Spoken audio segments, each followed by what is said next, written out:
Let's talk about lighting for a second. Now, I think you'd agree this looks pretty good. And bearing in mind, this is just an iPhone 6S, okay? It's actually my wife's old phone, and I'm using this just to demonstrate it doesn't matter what you're using to film with. If you use a few little tricks of the trade, you can actually get yourself a great looking image, because this is not exactly how it looks in real life. That's how it looks in real life. I have one of these white crates.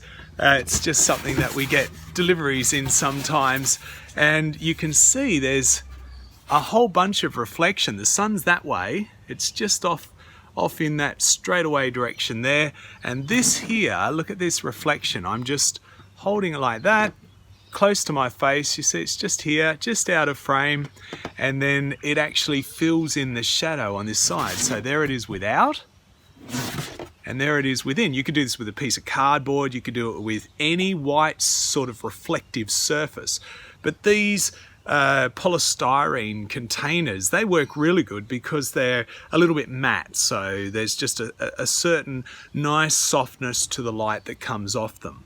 Okay, now when you've got one of these, it doesn't really matter where you stand, okay? So I could be here like this, and I'll be like, okay, I'm going to frame myself up here. I want to have the backyard there. That actually looks pretty good. But if I want to, there you go. I'm just basically tipping the box just under my chin, and you can see there, look, that's without and that's with. So maybe a little bit too much right up here, but you know, that's really cool, right?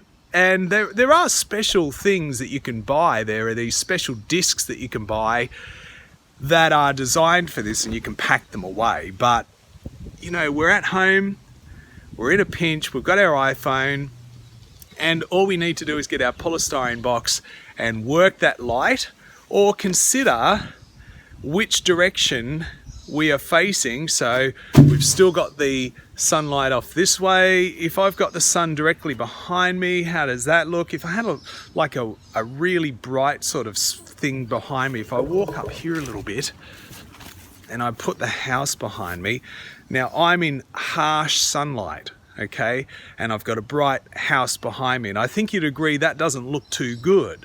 But if I just move down here a little bit until I go into the shade, doesn't that make a difference? And it really just comes down to the camera's ability, particularly the forward-facing camera, to display the dynamic range between the brightest part of the image and the darkest part of the image. So the flatter you can make your lighting, the better the overall image is going to be. And one other little caveat I would say is make sure you've got enough light in your image.